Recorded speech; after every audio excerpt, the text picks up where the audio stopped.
Did you know that potatoes are the most commonly eaten vegetable in the United States? And that the average American eats between 110 and 125 pounds each year? And that Americans consume almost 25 million pounds of ham? Today, we're going to make a ham and potato soup on Making a Mess with the Yankee Camper.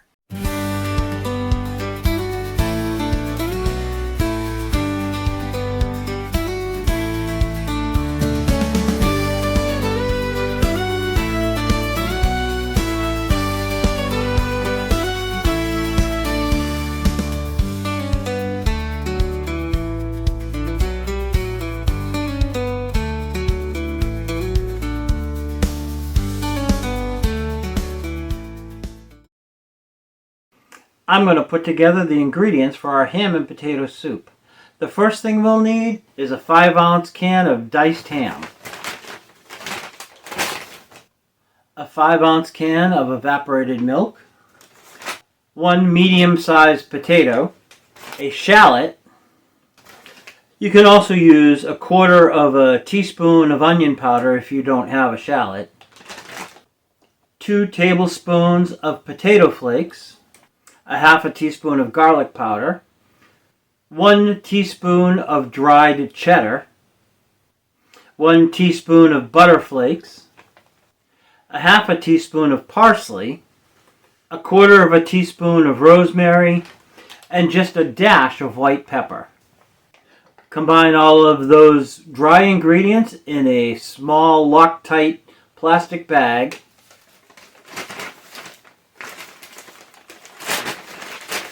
Seal that up, and I'm ready for dinner out at the campsite. I'll see you there. I don't receive any endorsements, but if you'd like to support my channel, you can buy me a cup of coffee. The link's right there on the screen, and I'll put a copy of it in the description below. Now, let's get back to the video. The world probably has Antoine Augustin Parmentier to thank for bringing the humble potato to the attention of cooks. While he didn't discover the basic spud, he did convince some prominent people, including the King of France, that it neither killed you nor caused leprosy. Originating in South America, the Spanish first brought the tubers back in the late 14th and early 1500s, when they discovered that gold wasn't laying around just under the ground. But potatoes were. Despite discovering that these root vegetables diminished the chance of scurvy by sailors who ate them, they were relegated to being fodder for animals. This was in great part due to the plant being related to deadly nightshade. As for the leprosy myth, the ever-superstitious medieval people, especially peasants, based the fear solely on the look of the vegetable's spots in irregular shapes, resembling those who were afflicted with the disease. Wheat was the preferred staple crop of Europe in the 18th century, but it can be finicky to grow, requiring just the right amount of rain and sun. Too much or not enough of either, and the crop can fail, potentially leading to famine. During the 7 Years' War, Prussia sided with Great Britain, who, by the way, was fighting France in both Europe and America. We called it the French and Indian War. Anyway, concerned over food shortages, the King of Prussia, Frederick the Great, who would later be called the Potato King, required all peasants to grow potatoes as a means to avert a starving population. Don't ask what the punishment to refuse was, but let's leave it at, it was pretty severe. It just so happens that Parmentier was with the French military as a pharmacist, and winds up captured and imprisoned in Prussia, where they gave him a choice for sustenance: eat potatoes or starve to death. Given the limited menu choice, he ate the hog food and, in fact, didn't die. I'll get back to him in a moment. You see, Sir Walter Raleigh had brought potatoes to his land in Ireland almost 200 years earlier, around 1589. The hardy plants were able to not only survive, but thrive, despite the poor soil of the Emerald Isle. By the time the English were creating a stronghold in the New World in the 1640s, potatoes were firmly established as part of the Irish diet. Attempts at growing potatoes throughout the English colonies were tried, but still primarily as food for livestock, and they were never fully established as a crop like tobacco. That is, not until 1719, when Scotch-Irish migrants came to Maine, then settled in Londonderry, New Hampshire, and brought seed potatoes along with the knowledge of how to make the praties grow on a grand scale. Well, there is some debate as to which state deserves the title of first potato crop in America.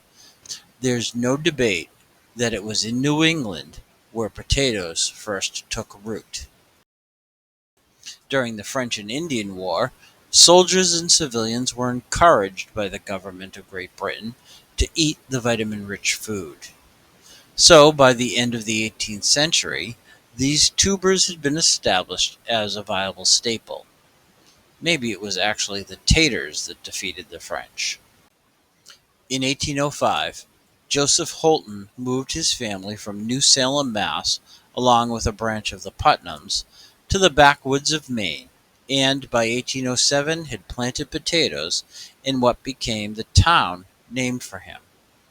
The crop continued to grow, and during 1829 helped to feed the soldiers stationed at the nearby fort, established to maintain the disputed northern border with Canada. The railroad finally came to northern Maine around 1870, allowing the potatoes to be shipped to markets further south, and by the mid-1890s, the Aroostook and Bangor line was fully established. This allowed even more stable transportation for the county's two cash crops, lumber and potatoes. By the turn of the 20th century, Holton, Maine was listed as one of the top 10 wealthiest communities in the United States. The boom continued until the 1950s, when other areas in the country, such as the states of Washington and Idaho, surpassed Maine for annual potato growth. But Aroostook is still the top county in potato production.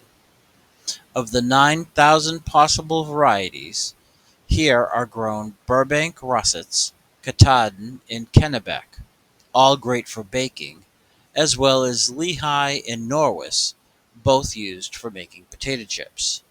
As the country expanded west, they brought potatoes with them, growing them in many of the forts in the American frontier, along with corn and wheat. Oh, and how did Parmentier convince the French that pommes de terre were safe? He presented King Louis XVI and Marie Antoinette with potato blossoms, which then became the fashionable thing to adorn. He also fed diplomats, such as Benjamin Franklin, potato dishes to convince them that the food was flavorful and nutritious. He developed a potato-based flour in which he baked potato bread, but his greatest stunt came in the form of his garden. The French pharmacist posted sentries around the perimeter to dissuade people from entering his potato field during the day, convincing the citizens that it must be a crop of great value. In the evening, Parmentier then sent the guards home, leaving the plot unprotected overnight. Believing they were getting away with a valued commodity, petty thieves would pilfer some of the ground apples and consume them on the sly, convinced they had gotten away with something precious. And indeed they had. Now you know. Let's head out to the campsite and start our own precious soup. Let's go ahead and unpack the ingredients for tonight's supper. We've got our dry mixture, diced ham, evaporated milk, a small shallot, and a medium-sized potato. Let's start with the potato. I'll peel this and cut it up. I've peeled, rinsed, and diced those potatoes into small bite-sized pieces. I'm going to take my larger cook pot and just put those right into the pot, just like that. Next, I'll peel and chop the shallot as well. Just cut that into small pieces.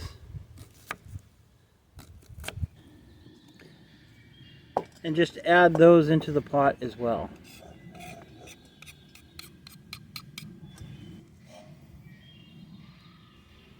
So we'll start our soup.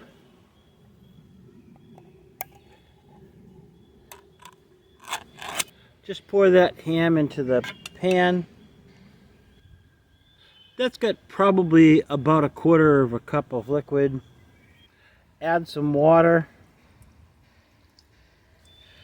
Just enough to cover the potatoes, maybe about another 1/4 cup.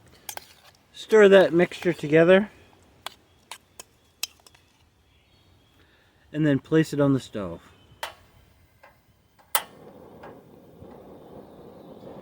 Set that to high.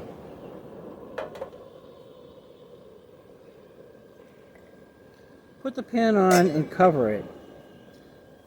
That's probably going to take about 2 minutes to come up to a boil, and then we'll turn the heat down. So it's been about 2 minutes, that pot started to boil. Just turn that down to a low heat. Check it.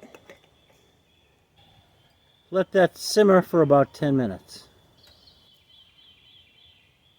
Julia Child was not the first television cook. That honor goes to Frenchman Marcel Boulestin on UK television in the 1930s. Nor was she even the first to have an established cooking show on television. Those spots go to Philip Harbin on the BBC in 1937 and James Beard on NBC in America in 1943. It is fair to say, however, that the French chef eclipsed all other early television cooking shows by showing that fancy French dishes could be made by regular home cooks. Julia was unafraid to prepare hoity-toity named dishes that went beyond reading recipes from a cookbook. And she was very fond of potatoes. She shared how to make a number of meals and sides using the vegetable during her 10-year-long series, starting in 1963, including 2 episodes dedicated to preparing the lowly potato into fare that were sometimes fancy and other times simple. All of the 212 programs she did from a studio kitchen located at public television station WGBH in Boston. Julia would use her own kitchen in her Cambridge, Mass. Home for later television productions. You can actually visit her famous galley at the Museum of American History in Washington, D.C. Aside from her unassuming approach to cooking, one of the things that endeared Julia Child to the public was her acceptance that sometimes things didn't go as planned. Oh, well, I'm going to try it anyway. When you flip anything, you just have to have the courage of your convictions, particularly if it's sort of a loose mass like this. Well, that didn't go very well. See, when I flipped it, I didn't have the courage to do it the way I should have. But you can always pick it up, and if you're alone in the kitchen, who is going to see? But the only way you learn how to flip things is just to flip them. But she would move forward and continue to cook. As a matter of fact, her show was so popular that if she used a specific ingredient on her program, grocery stores reported that they often ran out of that item the following day. The French chef even featured a potato and leek soup similar to this making a mess recipe, without ham. It should be noted that Julia Child was neither French nor, in the purest sense, a chef. She was, however, trained in France at the famous Le Cordon Bleu cooking school, where she was taught the French techniques of cooking, including mise en place, how to cut with precision, making a sauté, and the 5 types of sauces. As for being a chef, she never managed a restaurant kitchen and didn't experiment with creating dishes. What she did do was unveil the mystery of Lexicon cuisine by making it seem approachable by those who wanted to expand their culinary repertoire. And she is said to have been a very good cook. There can be no doubt that she set the ground rules for TV cooking shows and pioneered into areas that had been previously unexplored in the new video media, creating a lasting legacy and earning the respect of many well-known television chefs such as Emeril Lagasse, who was born in Fall River, Massachusetts. He is said to have admired her passion for food, her infectious enthusiasm, and her ability to connect with people through cooking. If being recognized for your skill in the culinary arts by your peers doesn't earn you the title of chef, then I don't know what does. Now, you know. And this is Julia Child. Bon appetit. I, on the other hand, do not aspire to be a chef, but nevertheless ought to get back to cooking. That's been heating for about 10 minutes. Check the potatoes. They're done. I'm gonna turn off the heat. Now I'm just going to stir in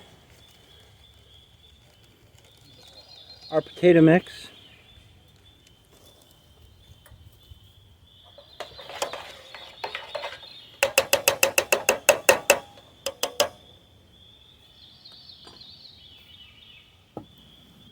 Add in the evaporated milk and let that heat through.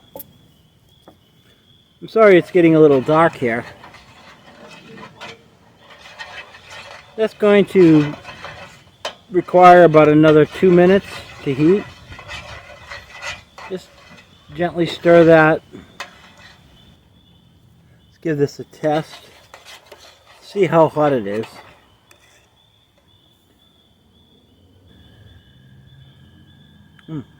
That's good. Well, it's getting dark. I'm going to plate up, turn off the heat. I'm going to plate up my soup.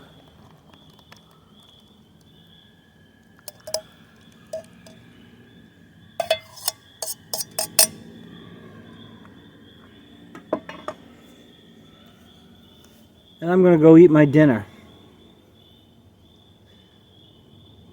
Ham and potato soup. Thank you for watching, and clean up your mess. If you've enjoyed this video, please take a moment to give it a thumbs up. I really appreciate it, and it shows YouTube that you like what I'm doing. Also, I'd be honored if you'd subscribe to my channel. I try to put out a video every week on camp cooking using a mess kit, places around New England, and the camping gear that I use. Until next time, I hope you'll get outside.